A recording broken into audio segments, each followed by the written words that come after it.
Di tengah-tengah gang sempit yang pengap dan hanya cukup dilewati satu sepeda motor dalam sekali jalan, berdirilah sebuah warung kecil berdinding kayu triplek dan atap seng yang mengilat di bawah matahari Cirebon yang terik. Warung itu sederhana, namun selalu dipadati pembeli.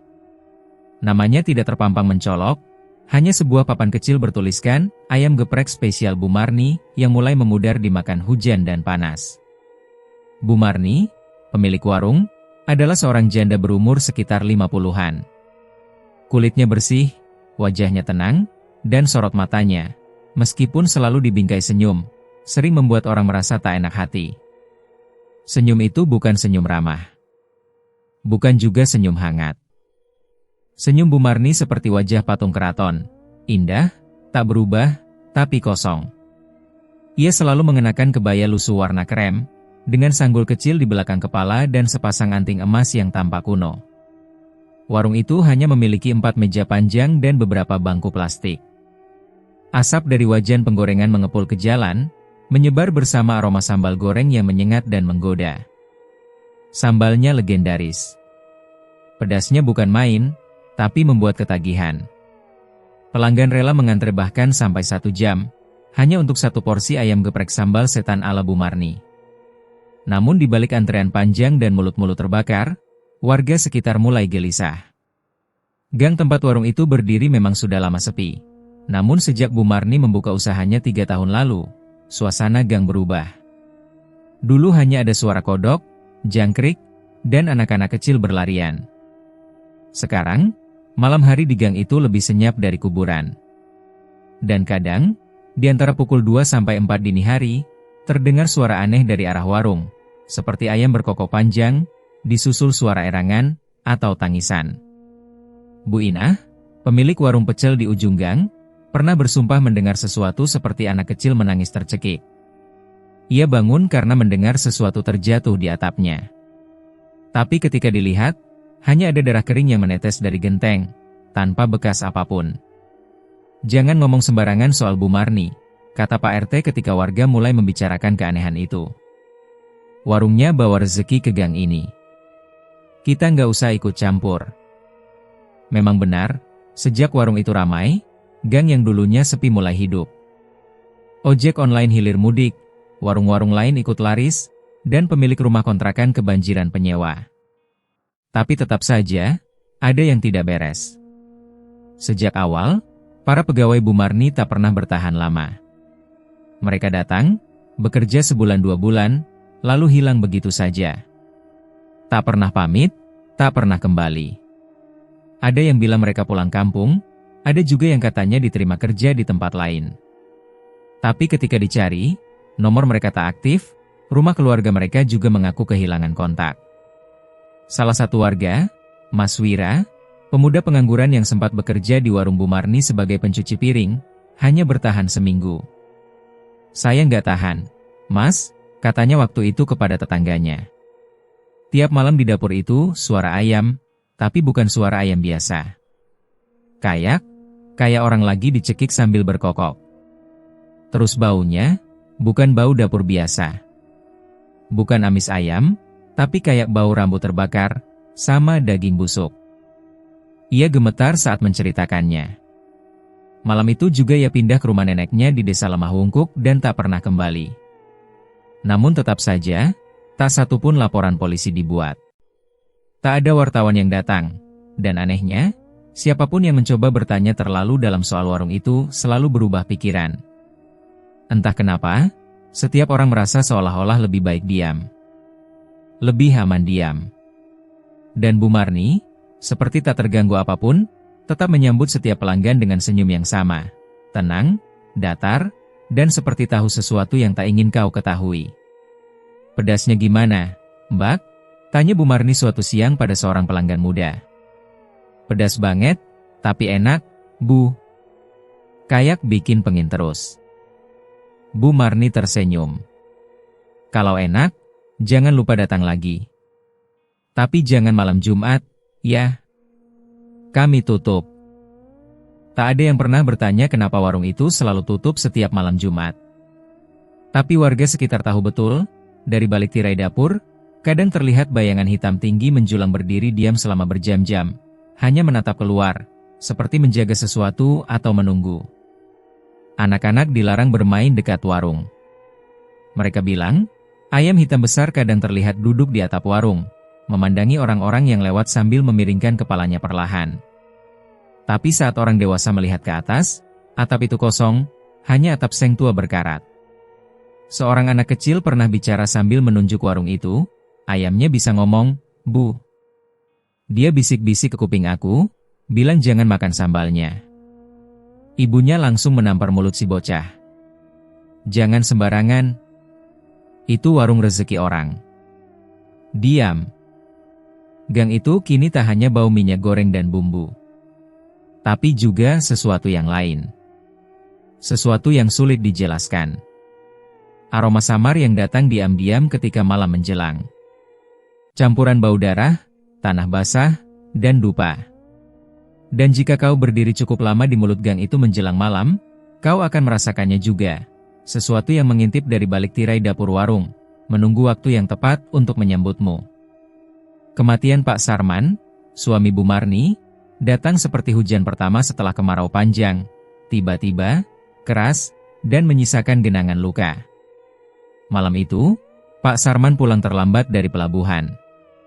Ia bekerja sebagai buruh bongkar muat di pelabuhan Cirebon, lelaki sederhana yang tak banyak bicara. Beberapa jam sebelum kematiannya, ia sempat mengeluh perutnya mual, matanya berat, seperti ada yang menindih pundaknya. Tak ada yang aneh sampai tetangga mendengar teriakan Bu Marni dari dalam rumah. Mereka mendobrak pintu dan menemukan tubuh Pak Sarman sudah kaku di tengah ruang dapur. Mata melotot ke atas, mulut terbuka, dan lidah menjulur seolah-olah ia sedang ingin berteriak, tapi suara tak pernah keluar.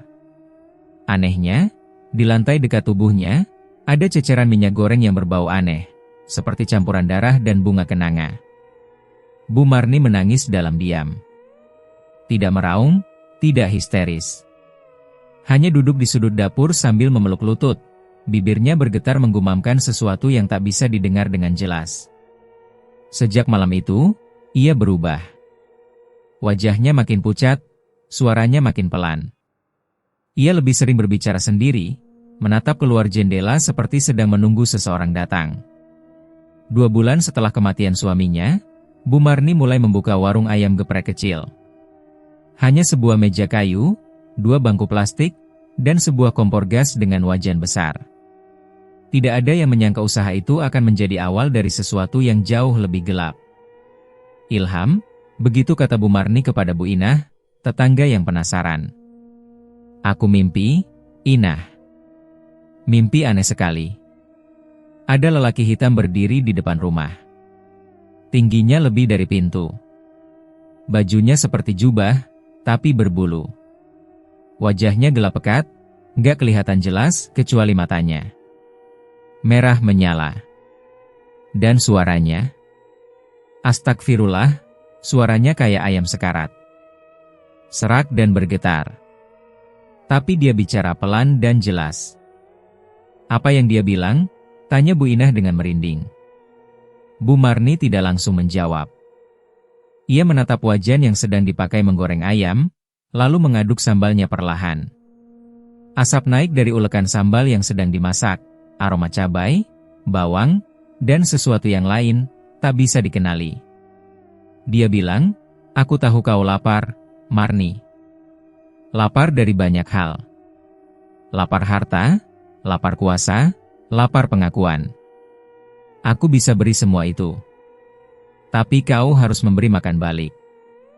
Karena setiap rasa nikmat harus dibayar dengan rasa sakit." Bu Inah terdiam. Ia tertawa kecil, gugup. "Wah, jangan-jangan kamu kebanyakan nonton sinetron malam, nih?" Tapi malam itu Bu Inah tak bisa tidur. Sebab dalam mimpinya, ia melihat bayangan tinggi berbulu berdiri di ujung ranjang. Matanya menyala merah, diam saja, menatap. Sejak mimpi itu, hidup Bu Marni berubah drastis. Ia mengaku terbangun di pagi hari dengan kepala penuh suara-suara aneh. Tangannya bergerak sendiri menulis resep sambal di atas kertas bekas, dalam tulisan yang ia bahkan tak ingat membuatnya. Campuran cabai rawit merah, bawang putih, Minyak kelapa lalu satu bahan terakhir yang hanya dituliskan dengan simbol mirip angka, 4 terbalik dan bercabang.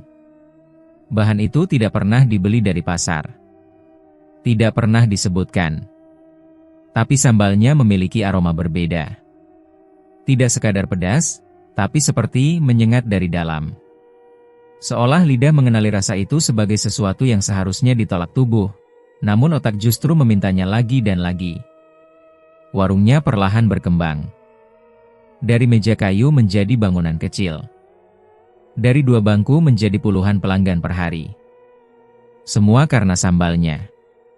Orang-orang bilang itu bukan sambal biasa, tapi sambal yang bisa membuatmu lupa masalah, membuatmu merasa hidup, meski hanya sementara.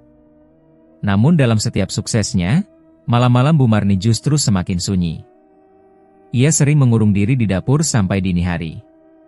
Kadang, tetangga mendengar suara benda pecah, ayam berkokok keras, atau suara seperti kuku mencakar dinding. Satu malam, Bu Marni mengaku mimpi lagi. Lelaki hitam itu datang, tapi kali ini lebih dekat. Ia tidak hanya bicara. Ia berdiri di sisi tempat tidur Bu Marni. Tangannya, panjang dan berbulu lebat, mengelus pipi Bu Marni. Suaranya seperti desisan ular dan kokokan ayam tercampur. Waktunya menepati janji, Marni, katanya. Satu rasa, satu jiwa. Keringat dingin membasahi tubuh Bu Marni ketika ia terbangun. Tapi di samping tempat tidurnya, ada bercak darah segar. Ia tidak mimpi. Ia sudah terikat. Mulai malam itu, Bu Marni menyimpan mangkuk kecil di pojok dapur, terbuat dari tembaga tua, diwariskan dari ibunya dulu. Mangkuk itu tidak pernah dicuci, tidak pernah dipindah, dan tidak boleh disentuh siapapun. Disinilah, katanya, rasa asli sambal itu berasal. Tak satu pun warga tahu bahwa malam saat Bu Marni bermimpi tentang lelaki hitam itu adalah malam kelahiran sambal arwah. Sambal yang bukan sekadar pedas, tapi menyimpan bisikan. Setiap sendok adalah bagian dari janji. Setiap tetes adalah cuilan jiwa. Dan lelaki hitam itu selalu lapar.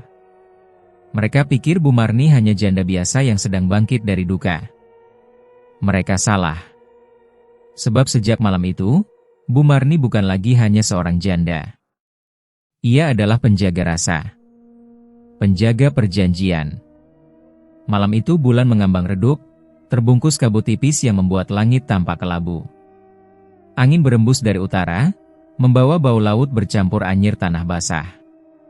Bu Marni melangkah sendirian, mengenakan jarik coklat tua dan selendang hitam yang menutupi rambutnya. Kakinya telanjang, menapak pelan di tanah becek, menuju tempat yang tak sembarang orang berani datangi, hutan Kliwonan. Hutan itu terletak di perbatasan utara Cirebon, diapit oleh 2 dusun kecil yang sejak dulu menyebut kawasan itu sebagai tanah terlarang.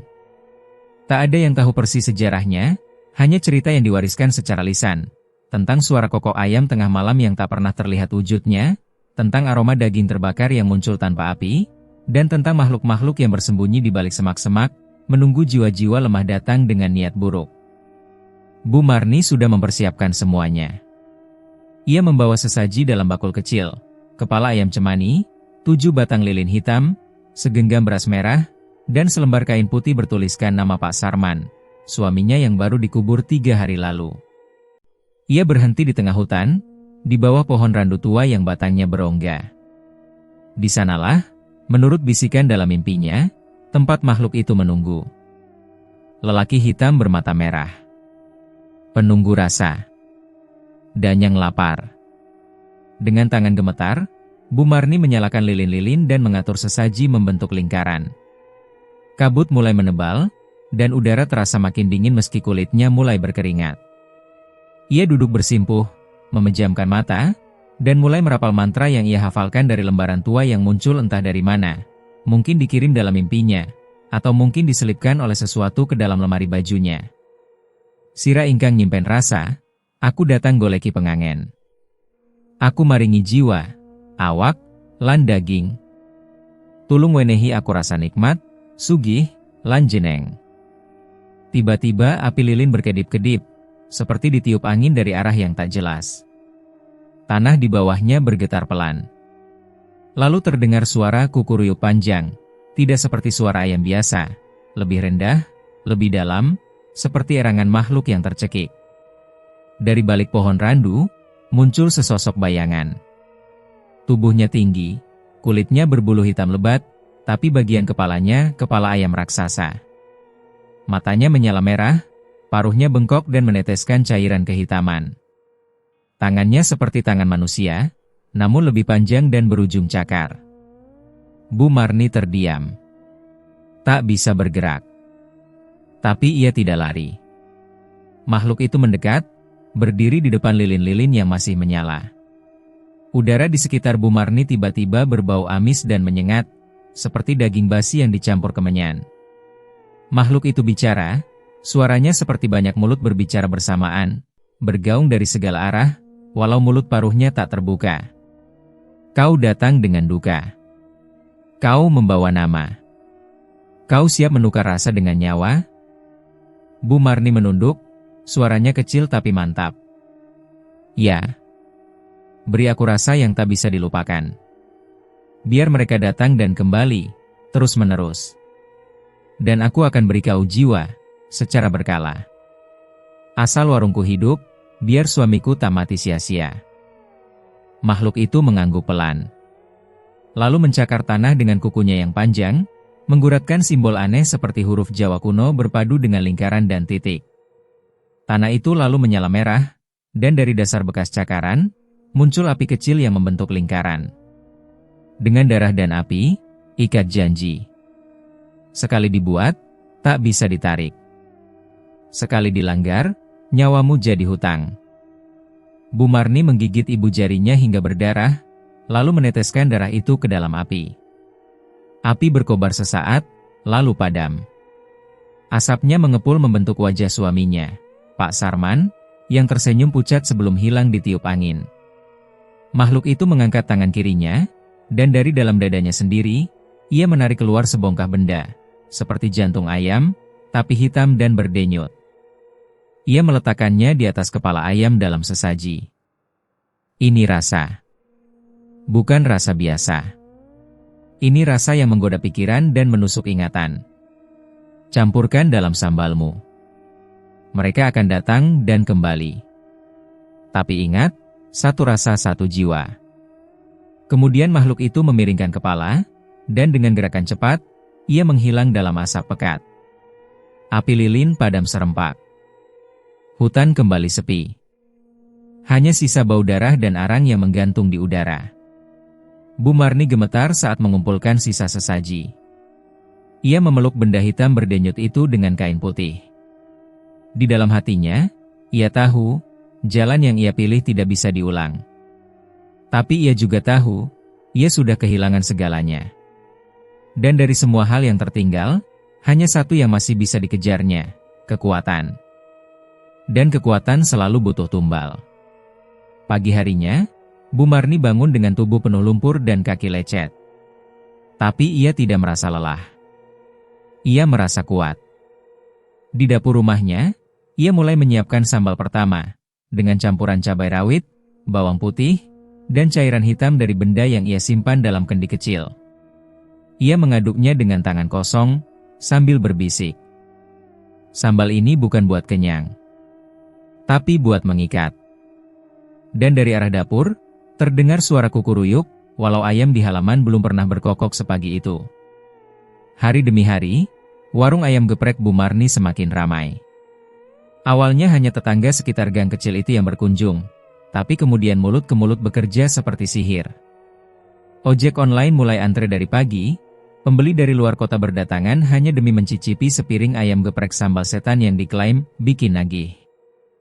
Anehnya, semua orang yang pernah mencoba sambal Bu Marni tak pernah puas hanya sekali. Bahkan mereka yang biasanya tak tahan pedas tetap datang lagi, meski bibir bengkak, perut melilit, dan tenggorokan serasa terbakar.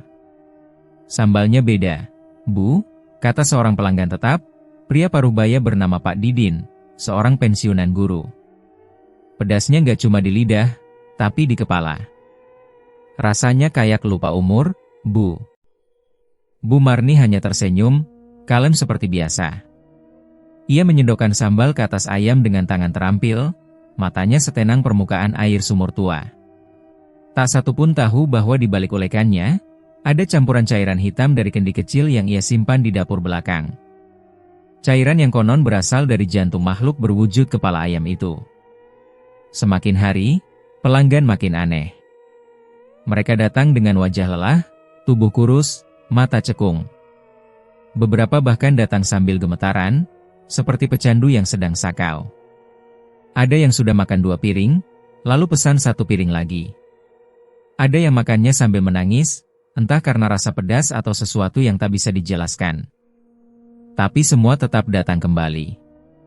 Beberapa warga mulai memperhatikan sesuatu yang tidak wajar. Banyak pelanggan yang mulai kehilangan berat badan, meski makannya tak berhenti. Seorang anak muda bernama Heru, yang tinggal di kampung sebelah, sempat menceritakan keanehan yang ia alami kepada temannya. Aku udah makan di sana 3 kali minggu ini, tapi tiap habis makan aku malah makin lapar. Bukan lapar biasa. Tapi kayak perutku bolong, kosong. Bahkan setelah makan, aku pengen makan lagi.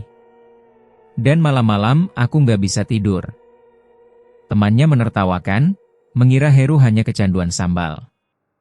Tapi malam itu Heru bermimpi. Dalam mimpinya, seekor ayam raksasa berdiri di ujung ranjang.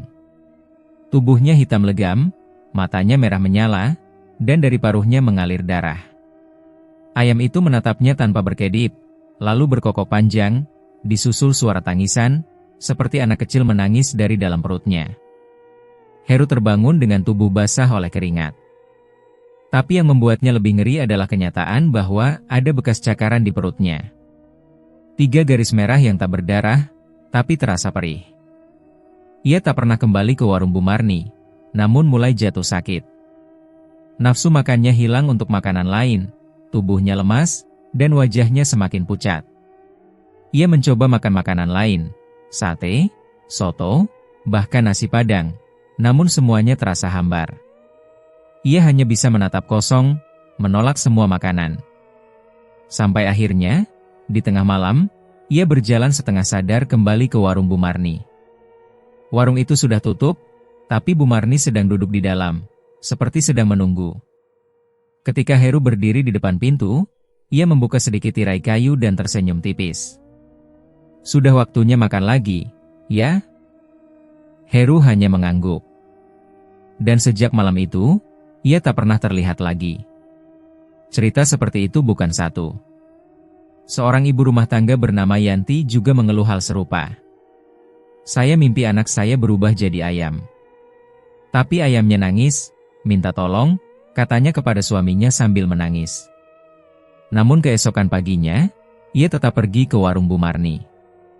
Duduk, makan, dan menatap kosong ke piring seperti mayat hidup yang menemukan kembali nyawanya untuk sementara. Kejadian-kejadian aneh pun mulai terjadi di lingkungan sekitar. Suara ayam berkokok terdengar setiap jam 2 pagi, bukan jam wajar bagi ayam biasa. Tapi tak ada ayam di sekitar. Beberapa warga mengaku mendengar tangisan dari selokan depan warung, suara kecil yang terdengar seperti minta tolong. Ada juga yang mengaku melihat sosok perempuan berdiri di belakang jendela warung, wajahnya pucat, mata kosong, mulutnya terbuka seperti menjerit, tapi tak bersuara. Ketika mereka mencoba mendekat, sosok itu menghilang dalam asap dari dapur. Dan di balik semua itu, Bu Marni tetap seperti biasa. Ramah, tenang, suaranya lembut. Tapi kini ada yang berbeda pada matanya. Kadang, saat matahari mengenai wajahnya, ada kilau merah samar yang terlihat di iris matanya, seperti pantulan api kecil yang tak pernah padam. Beberapa warga curiga, tapi tidak berani bicara. Pak RT pernah hendak menegur Bu Marni karena keluhan warga mulai banyak. Tapi setelah 1 kali makan gratis di warung itu, ia justru jadi pelanggan paling setia. Bahkan keluarganya pun mulai ikut-ikutan. Kadang mereka datang 2 kali sehari. Warung Bu Marni bukan hanya tempat makan. Ia telah menjadi semacam gerbang. Gerbang menuju rasa yang tak bisa dijelaskan, tapi membuat siapapun ingin kembali dan kembali. Meski tubuh mereka menolak, meski akal mereka menyadari ada yang tidak beres. Dan semua itu bermula dari sambal. Sambal yang bukan hanya membakar lidah, tapi juga mengikis bagian dalam jiwa. Sambal yang bukan sekadar makanan, tapi jembatan. Jembatan menuju sesuatu yang lapar dan tak pernah kenyang. Bu Marni tahu, rasa adalah senjata. Tapi di tangannya, rasa adalah kutukan. Dan setiap pelanggan adalah bagian dari janji yang harus terus dibayar. Ridho belum pernah mencium aroma sambal sekuat itu. Pedasnya seperti menembus hidung, merayap ke tengkuk, lalu menggoda lidah meski ia belum menyentuh sepiring pun. Siang itu, di bawah panas matahari Cirebon yang menyengat, ia berdiri di pinggir gang kecil sambil mengamati antrean panjang di depan sebuah warung sederhana, ayam geprek Bu Marni. Sebagai mahasiswa jurusan Sosiologi Agama di UIN Sunan Gunung Jati Bandung, Ridho sudah terbiasa meneliti fenomena sosial dan budaya masyarakat. Tapi warung ini menarik perhatiannya secara berbeda. Fenomena kuliner memang biasa terjadi, tren makanan viral datang dan pergi. Namun ada sesuatu yang tak wajar dari tempat ini. Pertama, testimoninya terlalu ekstrim. Orang-orang mengaku kayak dirasuki, kayak lupa diri, bahkan ada yang bilang kayak habis makan ilmu. Kedua, tak ada akun media sosial resmi, tak ada promosi daring, tak ada iklan, tapi warung itu selalu penuh. Ketiga, berita tentang pegawai yang hilang atau mendadak keluar dari warung itu tak pernah dikonfirmasi. Beberapa warga yang diajak bicara di sekitar gang hanya menjawab dengan lirih, "Udah, Dek. Jangan terlalu dalam." Warung itu rezeki banyak orang. Itu justru membuat Ridho semakin penasaran. Ia mengawali observasinya sebagai pelanggan biasa. Ia mencicipi ayam geprek sambal Bu Marni untuk pertama kali minggu lalu, dan rasa itu masih membekas hingga hari ini. Lidahnya terbakar, matanya berair, perutnya panas, tapi yang lebih aneh adalah kepalanya. Rasanya seperti terhentak. Seolah ada jendela yang dibuka dari dalam pikirannya. Malam setelah makan, ia bermimpi. Bukan mimpi biasa, tapi jelas sekali. Seekor ayam besar berdiri di ujung kasurnya, diam, matanya merah menyala, lalu berbisik sesuatu dalam bahasa yang tak ia mengerti. Ketika bangun, Ridho mendapati telapak kakinya kotor seperti habis berjalan tanpa alas, padahal ia yakin tidur semalaman. Ia tahu, pengamatan dari luar tak cukup. Maka, 2 hari kemudian, ia memberanikan diri melamar sebagai karyawan warung. Ia menyamar sebagai mahasiswa perantauan yang butuh kerja sambilan. Bu Marni menerimanya tanpa banyak tanya. Hanya satu kalimat yang ia ucapkan sambil menatap Ridho lurus. "Kalau sudah masuk dapurku, jangan coba-coba tanya hal yang gak perlu. Kerjalah pakai hati. Biar sambalnya gak marah." Senyumnya masih manis, tapi Ridho merasa hawa di sekelilingnya langsung berubah. Angin yang tadi hangat mendadak menjadi dingin, seperti menyentuh nisan. Hari-hari pertama terasa normal. Ridho bertugas sebagai pencuci piring dan pengangkat ayam dari dapur. Tapi dari balik tirai tipis menuju area dapur utama, ia mulai melihat dan mendengar hal-hal yang tak bisa dijelaskan. Salah satunya adalah bisikan. Bukan suara manusia, bukan juga desingan angin. Tapi bisikan seperti suara ratusan paruh ayam yang berdesis bersamaan. Ia juga memperhatikan para pegawai lain, pucat, lelah, dan selalu menunduk. Tak satu pun dari mereka mau diajak bicara lebih dari 2 kalimat. Seorang pria tua bernama Mang Dudung bahkan selalu bergumam sambil mengelap meja, "Darah jangan sampai tumpah ke lantai, nanti baunya dicium." Suatu malam, Ridho lembur membersihkan dapur belakang. Ketika ia hendak menaruh ember air di rak, secara tak sengaja ia menjatuhkan kain penutup kendi di pojok ruangan. Dari dalam kendi itu, menguar aroma busuk seperti daging basi, bercampur amis dan bau bawang. Ia mengintip isinya, cairan hitam kental, seperti darah yang terlalu tua. Saat ia menatap lebih lama, permukaan cairan itu tampak bergerak berdenyut. Detik berikutnya, lampu dapur padam. Ruangan menjadi gelap gulita, tapi Ridho masih bisa mendengar. Ada suara langkah kaki pelan, bukan sepatu, lebih mirip cakar. Diikuti suara napas berat dan kokokan ayam, tapi rendah, serak, seperti ada sesuatu yang sekarat. Tiba-tiba, sebuah bayangan tinggi melintas cepat di dinding. Ridho tersentak dan berlari keluar. Saat lampu menyala kembali, ia mendapati Bu Marni berdiri di ujung lorong dapur, masih dengan senyum tipis itu. "Kamu nggak apa-apa, Ridho?" Suaranya lembut, tapi ada tekanan. Seperti tahu, dan ingin memastikan. Ridho menelan ludah. "Iya, Bu. Cuma gelap tiba-tiba." Bu Marni menatapnya agak lama. Lalu, dengan nada pelan, ia berkata, "Kalau suatu hari kamu merasa ada yang memanggil namamu, jangan jawab." Sejak malam itu, Ridho tahu, ini bukan sekadar penelitian tentang kuliner. Ada sesuatu yang hidup di balik sambal itu. Sesuatu yang tidak ingin diketahui. Tapi ia belum cukup bukti, belum cukup cerita. Ia harus bertahan sedikit lebih lama, menyelidik lebih dalam. Namun, malam-malam berikutnya, mimpi buruknya menjadi lebih jelas. Ayam raksasa itu kini berdiri lebih dekat. Di sekitarnya, tubuh-tubuh manusia berdiri membungkuk, seperti dikendalikan. Beberapa di antaranya Ridho mengenali. Mereka adalah pegawai warung. Matanya kosong. Mulutnya terbuka, seolah berusaha menjerit. Ridho terbangun dengan leher sakit. Di cermin kamarnya, ada 3 garis merah samar seperti cakaran. Ia mencoba mengambil foto, tapi hasilnya selalu buram. Seolah ada sesuatu yang mengaburkan. Namun ia belum menyerah. Sebab ia tahu, di balik semua ini, ada kebenaran yang harus dibuka.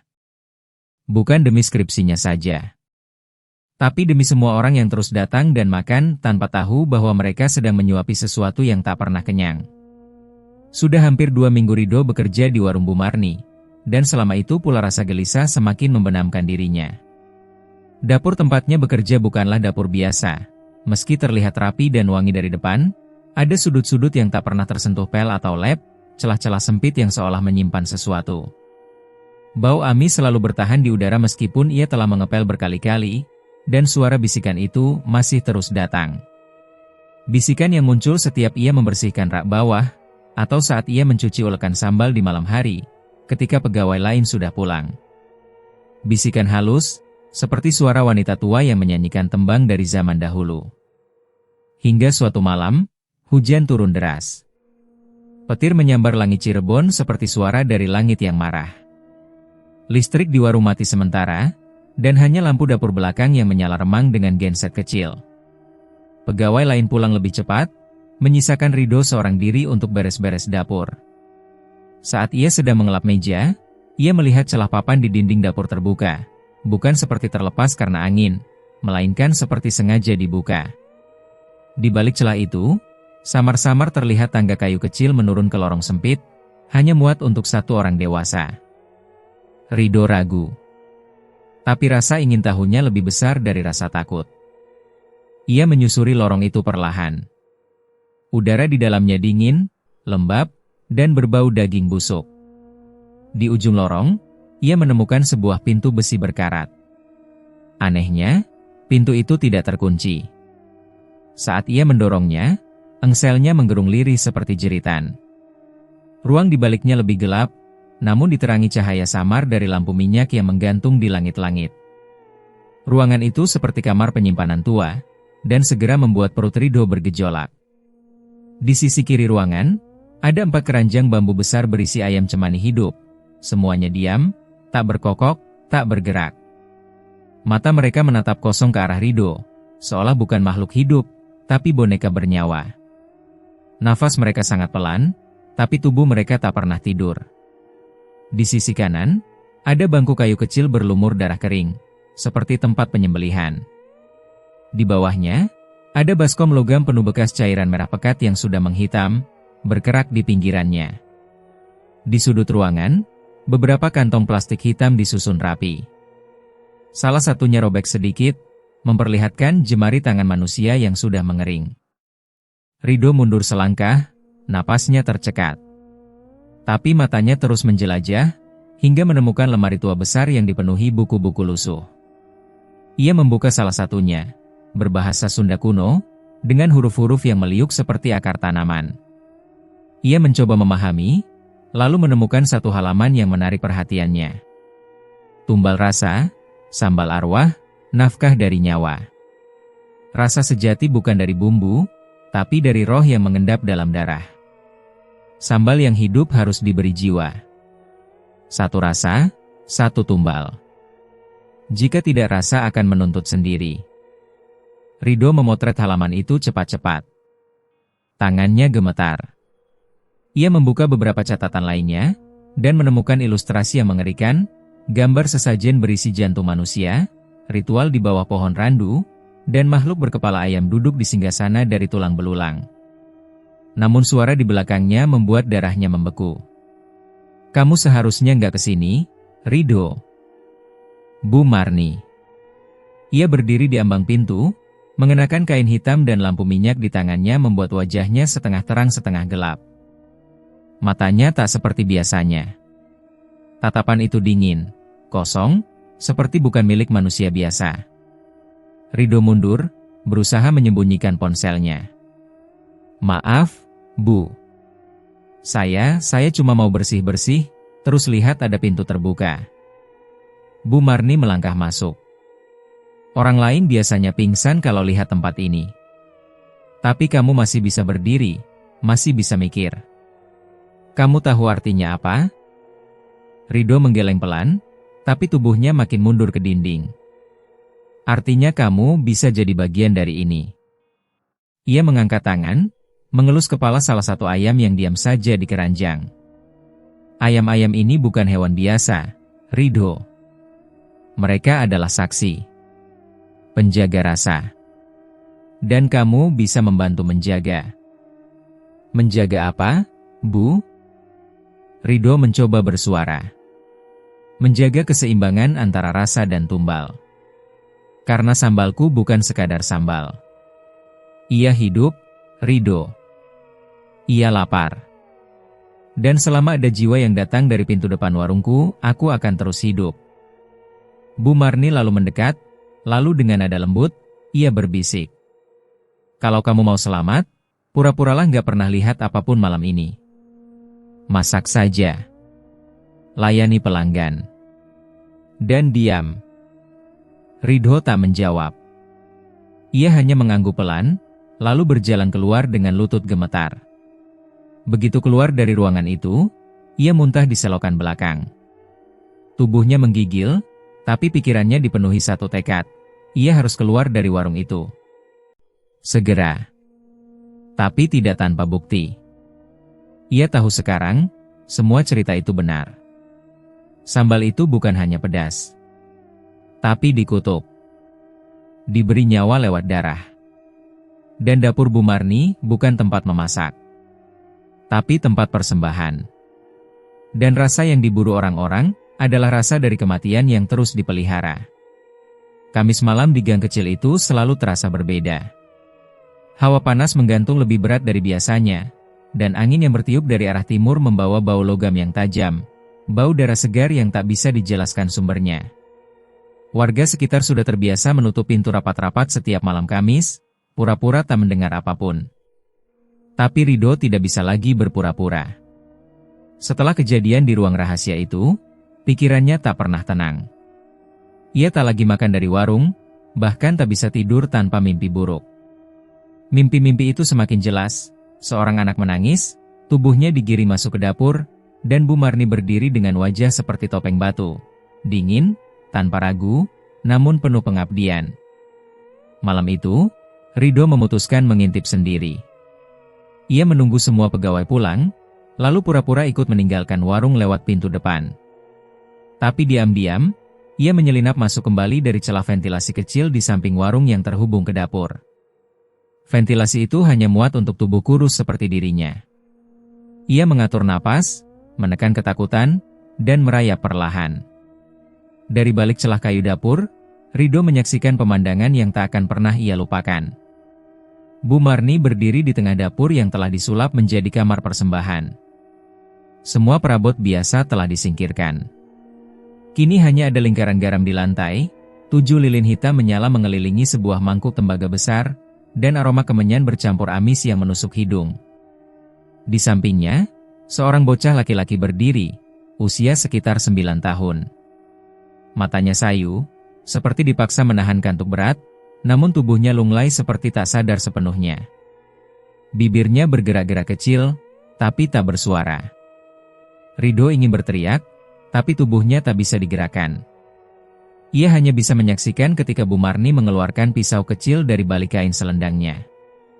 Pisau itu bukan sembarangan, gagangnya dari tulang, dan bilahnya menghitam seperti baru diasapi. Ia mencium pisau itu terlebih dahulu, lalu menatap bocah itu dengan mata berkaca-kaca. "Maaf, nak. Tapi rasa harus dipelihara. Kalau tidak dia akan makan aku," bisiknya pelan. Lalu dengan satu gerakan cepat, ia menggorok leher bocah itu. Darah menyembur ke dalam mangkuk tembaga. Bocah itu tak menjerit, hanya terisap pelan sebelum tubuhnya ambruk ke lantai. Darahnya masih menetes saat Bu Marni mulai berlutut dan merapalkan mantra. Rasa saka nyawa. Sambal saka arwah. Suci saka sedih. Sugi saka sedekah. Mantranya bergema seperti suara yang berlapis-lapis, seolah bukan hanya ia yang mengucapkannya, melainkan banyak suara dari balik tirai realitas. Asap putih mulai mengepul dari mangkuk darah, naik perlahan dan membentuk pusaran. Aroma sambal yang khas, pedas dan menyengat, muncul dari arah dapur, meski tak ada satu bahan pun sedang dimasak. Lalu dari pusaran asap itu, sesuatu muncul. Kepala ayam. Tapi tubuhnya manusia. Kulitnya gelap legam, bersisik, dan dari mulut paruhnya meneteskan cairan hitam kental. Tangan makhluk itu seperti tangan manusia dewasa, dengan kuku panjang dan berwarna abu-abu. Ia melangkah perlahan ke arah Bu Marni. Bu Marni tidak ketakutan. Justru tersenyum. Makhluk itu menjilat darah yang menetes di pipi Bu Marni. Lalu ia tertawa, tawa aneh, seperti gabungan suara ayam dan manusia yang sedang sekarat. Lantainya bergetar ringan. Lilin-lilin berkedip, nyalanya menari liar. Makhluk itu berbisik kepada Bu Marni. Tidak dalam bahasa manusia, namun Ridho, entah bagaimana, mengerti sebagian. Rasa ini cukup untuk 7 hari. 7 hari ke depan, 7 raga akan datang sendiri. Terus beri, terus beri. Sampai kamu cukup kenyang untuk ditelan balik. Bu Marni mengangguk patuh. Aku siap. Aku milikmu. Makhluk itu perlahan menghilang dalam asap, dan tubuh bocah itu mengering dengan cepat seperti dilempar ke dalam oven tak terlihat. Hanya menyisakan kulit yang menempel di tulang. Dalam hitungan detik, tubuh itu menjadi abu. Ridho menutup mulutnya, menahan muntah. Ia tak bisa bergerak. Tubuhnya beku dalam kengerian, tapi pikirannya melesat jauh. Ia harus keluar, ia harus melaporkan ini, ia harus. Ridho. Satu kata. Satu suara. Suaranya Bu Marni. Ridho terkejut, menoleh. Ia masih di balik dinding, tapi Bu Marni berdiri menghadap ke arahnya. Menatap langsung ke arah tempatnya mengintip. Keluar dari situ. Ridho ingin lari. Tapi ketika ia mencoba memundurkan tubuhnya, ia merasakan sesuatu menahan pergelangan kakinya. Seperti tangan dingin, licin, dan berlendir. Ia menendang, mendorong, hingga akhirnya berhasil membebaskan diri.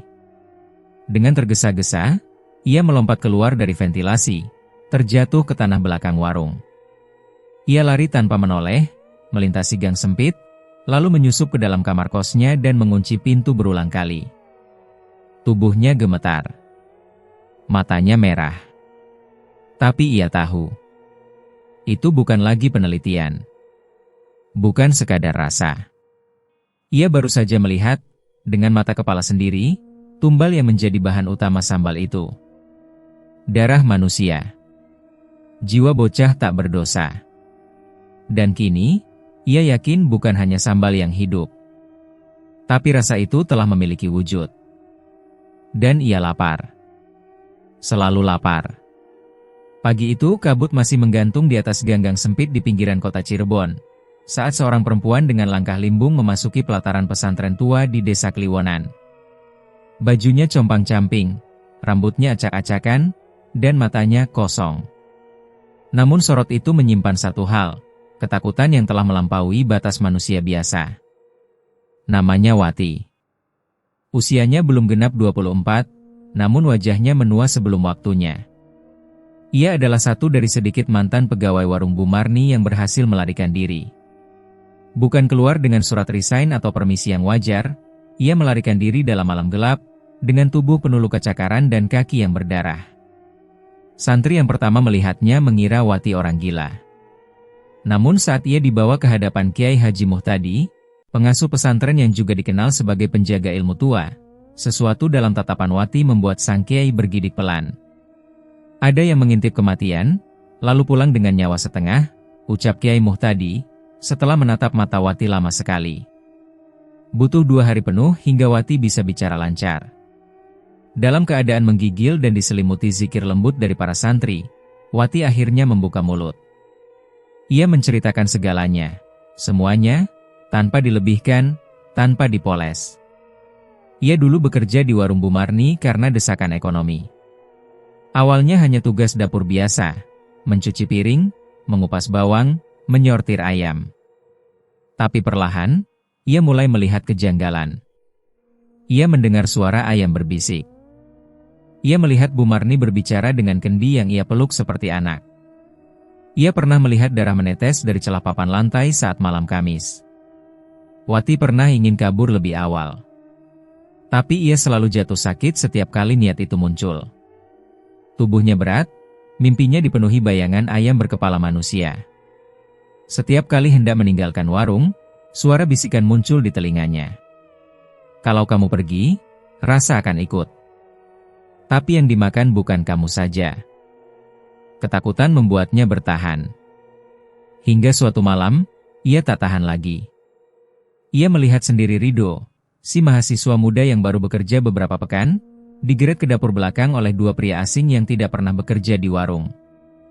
Wajah Rido penuh luka dan darah, matanya masih terbuka. Wati tahu, itu bukan pemukulan. Itu penyerahan. Dan malam itu juga, ia kabur. Lari tanpa alas kaki, menembus gang yang gelap dan hujan yang turun deras. Ia sempat dikejar, tapi berhasil menyelinap ke jalan besar, ditolong tukang becak, dan bersembunyi di rumah kosong semalam suntuk sebelum menuju pesantren keesokan paginya. Kiai Muhtadi tidak tinggal diam. Ia menghubungi seorang kenalannya, Hendra Kuswara, jurnalis lokal yang sudah lama menaruh curiga pada warung Bu Marni, tapi tak pernah punya bukti nyata. Saat Hendra mendengar kisah Wati, ia langsung membawa kamera, alat perekam, dan berjanji, kisahmu akan disiarkan.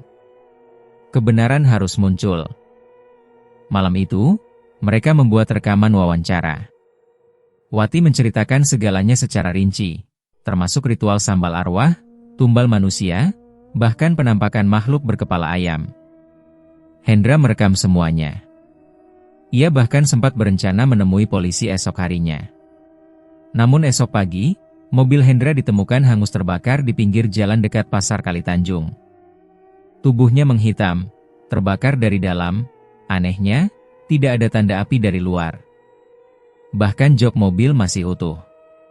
Pihak berwajib menyimpulkan, korsleting. Kasus ditutup cepat. Namun Kiai Muhtadi tahu, itu bukan kebetulan. Dan Wati kembali membisu setelah mendengar kematian sang jurnalis. Ia tak berbicara sepatah kata pun selama berminggu-minggu, hanya duduk bersila menghadap kiblat, membaca ayat kursi berulang-ulang. Desas-desus tentang hilangnya Rido pun mulai merebak di kampusnya. Beberapa dosen mencoba menghubungi keluarganya, namun tak ada kejelasan. Terakhir kali Rido terlihat adalah saat ia menyetor laporan penelitian lapangan, setengah jadi, penuh coretan tangan dan kata-kata aneh seperti, "Rasa bukan dari lidah, tapi dari jiwa yang dikuliti. Sambal bukan makanan, tapi jembatan menuju kelaparan purba. Jika aku hilang, jangan cari aku. Cari mereka yang tetap makan di sana. Beberapa temannya menganggapnya stres. Tapi ada satu temannya, Rika, yang diam-diam mencari tahu lebih jauh. Ia mencoba menemui Wati, tapi tak berhasil. Karena kini, Wati dijaga ketat. Tak ada yang boleh mendekat tanpa izin Kiai Muhtadi. Dalam pandangan sang Kiai, Wati bukan sekadar korban. Ia adalah saksi. Tapi juga potongan kunci dari ritual yang lebih besar. Bu Marni tidak bekerja sendiri, ujar Kiai suatu malam kepada santri terdekatnya. Ia hanya salah satu pelayan rasa. Sambal itu bukan kutukan biasa. Ia adalah perjanjian antara manusia dan sesuatu yang lebih tua dari iblis. Sesuatu yang lapar sejak zaman para raja. Dan kini, setelah Wati bersaksi, rasa itu mungkin tahu bahwa rahasianya tak lagi aman. Sementara itu, warung Bu Marni tetap buka. Seolah tak terjadi apa-apa. Para pelanggan masih datang. Masih tertawa. Masih berkeringat karena pedas. Tapi jika diam-diam kau duduk terlalu lama, kau akan melihat bahwa sebagian dari mereka tak lagi tersenyum. Dan sebagian lain makan dengan mata kosong. Seperti tubuhnya tinggal wadah. Wati tahu itu. Tapi ia tak bisa bicara lagi. Karena jika ia buka mulut terlalu lebar, rasa itu mungkin ikut keluar. Matahari bersinar seperti biasa di atas gang sempit itu. Panas menyengat aspal dan dinding-dinding rumah reot, tapi antrean di depan warung Bu Marni tak pernah surut. Para pelanggan berdiri sabar, sebagian menyeka peluh, sebagian lain menggenggam kupon sambal dengan tangan gemetar. Tak satu pun dari mereka menyadari bahwa rasa lapar yang mereka rasakan bukanlah lapar biasa.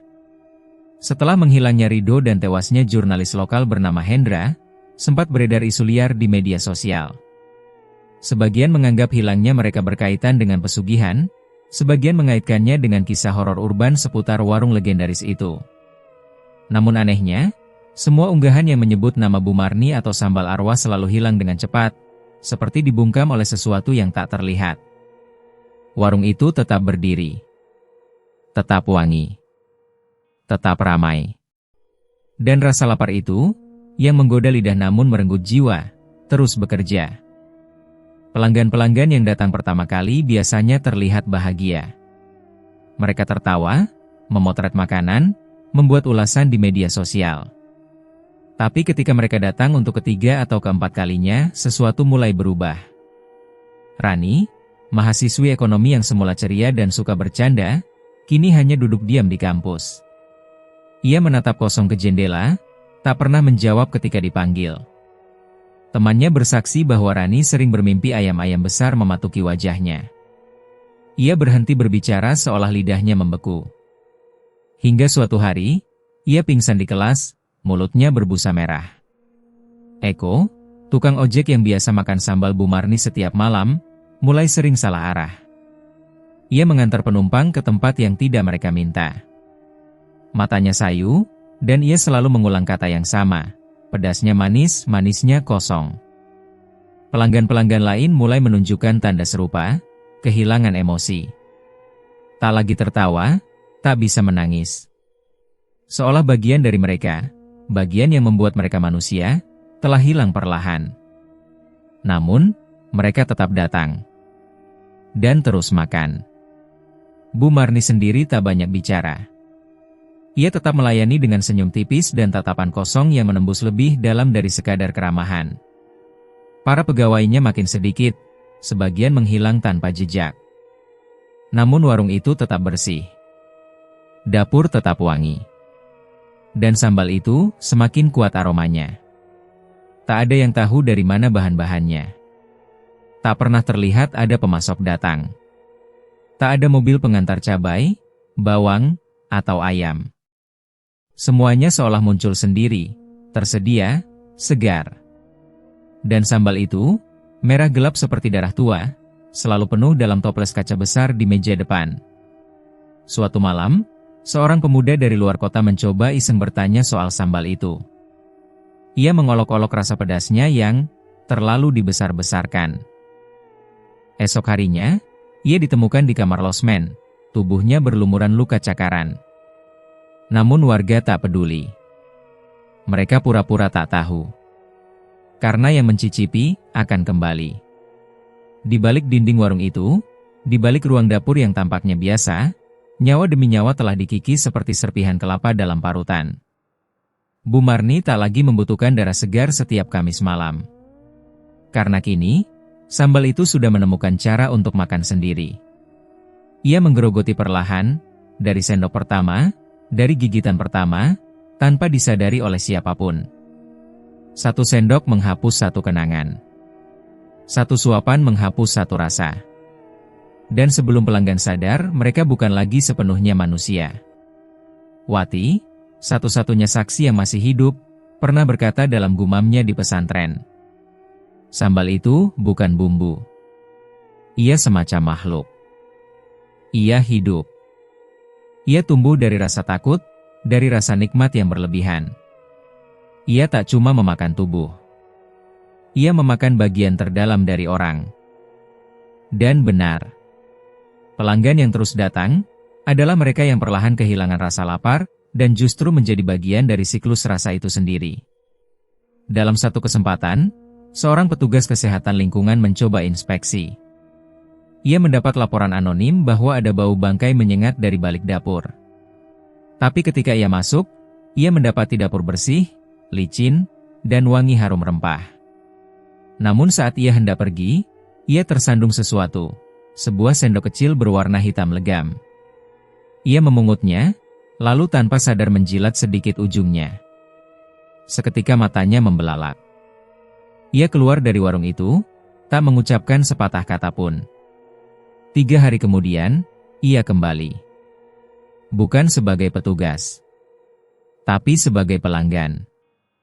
Duduk paling depan. Menunggu dengan wajah pucat dan mata tak berkedip. Dan di dalam dapur, Bu Marni duduk sendiri malam itu. Ia menyalakan dupa dari daun kering dan rambut manusia, lalu mengaduk mangkuk besar berisi sambal segar. Ia berbisik. Hari ini, 13 orang. 4 dari luar kota. 5 datang karena mimpi. 4 lainnya karena lapar. Lalu ia tersenyum. Dari asap yang membumbung, samar-samar tampak bayangan kepala ayam dengan tangan manusia, melambai perlahan. Ia tak datang sepenuhnya. Karena kini, rasa itu tak butuh dipanggil. Ia sudah tinggal di dalam setiap sambal. Dan setiap suapan adalah undangan untuk masuk lebih dalam. Warung Bu Marni tetap buka. Dan jika suatu saat kau merasa lapar, bukan hanya di perut, tapi sampai ke dalam hati. Jika kau pernah mencium aroma sambal yang mengingatkan pada masa lalu, tapi juga menakutkan tanpa alasan, berhati-hatilah. Mungkin itu bukan lapar. Mungkin itu sambal yang memanggilmu. Dan jika kau tak bisa menahan diri, selamat datang. Kau bukan pelanggan. Kau adalah hidangan berikutnya. Tak ada yang tahu pasti kapan warung ayam geprek Bu Marni membuka cabang. Tidak pernah ada pengumuman, tak pernah ada iklan, dan tak satu pun dari cabang-cabang itu menggunakan nama Bu Marni. Tapi dari hari ke hari, warung-warung ayam geprek serupa mulai bermunculan di berbagai kota kecil. Brebes, Indramayu, Majalengka, bahkan sampai ke pelosok Garut. Semua tampak biasa, murah meriah, dengan pelayan yang ramah dan menu sederhana. Namun mereka punya satu kesamaan. Aroma sambal yang tak bisa dijelaskan. Pedasnya bukan sekadar membakar lidah, tapi menusuk ke dalam kepala, seolah membangkitkan sesuatu yang lama tertidur. Para pelanggan yang pernah mencicipinya mengatakan mereka merasakan kenikmatan yang menakutkan. Pedasnya seperti membuat mereka melupakan dunia, melupakan diri sendiri. Di dapur setiap warung itu, selalu ada lukisan kecil, tidak mencolok, tapi cukup jelas jika kau perhatikan. Seekor ayam hitam, berdiri di atas onggokan tulang, dengan satu mata berwarna merah menyala. Lukisan itu menggantung sendirian, tanpa bingkai, di atas kompor atau di sudut dapur yang tidak mudah dijangkau. Tidak semua orang sadar keberadaannya. Tapi mereka yang tahu biasanya sudah terlambat. Rani, yang dulu kuliah di Cirebon dan sempat dirawat karena kondisi mentalnya yang menurun drastis, kini tinggal di kampung halamannya di Subang. Ia sudah lama berhenti bicara, tapi sesekali ia menggambar, selalu gambar yang sama, mangkuk berisi sambal merah pekat, dan bayangan wajah wanita tua dengan mata tertutup oleh darah. Suatu malam, ibunya mendengar Rani berbicara dalam tidur. Suaranya berat, bukan seperti suaranya sendiri. Ia berkata, "Cabang ke-13 sudah dibuka. 42 jiwa sudah masuk. Sambal itu sudah tumbuh di tubuh." Keesokan harinya, Rani demam tinggi dan berteriak saat mendengar ayam berkokok. Ia menutup telinganya, menangis, lalu berkata pelan, "Aku sudah makan di sana." Haryo, seorang sopir truk lintas Jawa, pernah bercerita pada rekan-rekannya tentang warung kecil di perbatasan Jawa Tengah. Ia mampir karena lapar di tengah malam. Warungnya sepi, hanya ada satu wanita tua yang melayani dan satu menu yang tersedia, ayam geprek sambal bawang. Tak ada nasi. Tak ada minuman. Tapi ia makan, karena perutnya perih. Ia mengatakan sambalnya luar biasa, pedas, tapi nikmat. Sejak malam itu, ia tak pernah bisa makan sambal lain. Semua terasa hambar. Ia mulai mencari warung yang punya rasa yang mirip, dan akhirnya sadar, di setiap kota yang ia lalui, ada satu warung kecil, tak pernah sama namanya, tapi ada aroma yang familiar. Ia tak sadar telah mengunjungi 6 cabang dalam waktu 2 bulan. Sekarang Haryo tak lagi menjadi sopir. Ia duduk di pojok rumahnya, mengaduk mangkuk kosong dengan sendok, berulang-ulang, sambil menggumam. Masih kurang pedas. Masih belum hidup. Dan jika ditanya di mana ia pertama kali makan sambal itu, ia hanya tersenyum dan berkata, "Kalau kamu harus bertanya, berarti kamu belum merasakannya benar-benar." Wati, yang kini tinggal di bawah perlindungan Kiai Muhtadi, pernah memperingatkan. Sambal itu berkembang seperti akar. Dia tumbuh di tempat yang lapar. Bukan lapar perut, tapi lapar jiwa. Ia menyebut bahwa setelah peristiwa di warung pusat Cirebon, Bu Marni tak lagi memasak langsung. Ia tak perlu. Perjanjiannya dengan makhluk itu sudah selesai. Tapi sambal yang ia buat, sambal pertama yang dicampur darah, doa, dan tumbal, sudah menjadi bibit. Sambal itu hidup. Ia berkembang. Setiap tetes yang tersisa, setiap ulekan yang dipakai, menjadi media tumbuhnya sambal baru di tempat lain. Para pewaris rasa muncul, sebagian sadar, sebagian dirasuki. Mereka membuka warung, menyajikan sambal, dan perlahan membunuh dari dalam. Dan kamu tak akan tahu kamu salah satu dari mereka, sampai terlalu terlambat. Ada satu pola yang selalu muncul. Pelanggan yang pernah makan sambal itu akan mengalami 3 gejala awal. Lapar yang tak masuk akal. Mereka makan porsi besar namun tetap merasa kosong. Kokokan ayam jam 2 pagi. Meski tak ada kandang ayam, mereka mendengar suara itu, serak, seperti dari tenggorokan manusia. Mimpi tentang wajah wanita tua. Wajah itu selalu muncul dengan latar dapur, dan sambal merah yang menetes dari ujung bibirnya. Jika kau mengalami satu saja, mungkin itu hanya kebetulan. Tapi jika ketiganya, mungkin kau sudah pernah makan di sana. Bu Marni sendiri kini tak diketahui keberadaannya. Ada yang bilang ia pindah ke Banyumas, hidup seperti biasa dengan nama baru. Ada juga yang bersumpah pernah melihatnya berjalan di antara deretan warung-warung malam di Tasikmalaya, membawa kendi kecil dan menaburkan garam ke tanah. Namun mereka yang benar-benar tahu, mengerti. Bu Marni bukan lagi manusia sepenuhnya. Ia adalah penjaga rasa. Dan ia tak perlu hadir secara fisik untuk membuatmu lapar. Jadi jika suatu hari kau sedang dalam perjalanan, dan mencium aroma sambal yang membangkitkan kenangan lama. Jika kau masuk ke warung kecil dengan penerangan temaram, dan ada lukisan ayam hitam di dapur.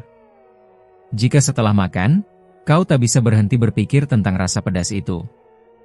Jika malamnya kau terbangun karena suara ayam dari jendela, dan melihat wajah wanita tua berdiri diam di dapur rumahmu, jangan panik. Jangan berteriak. Karena itu hanya rasa yang mengucapkan terima kasih.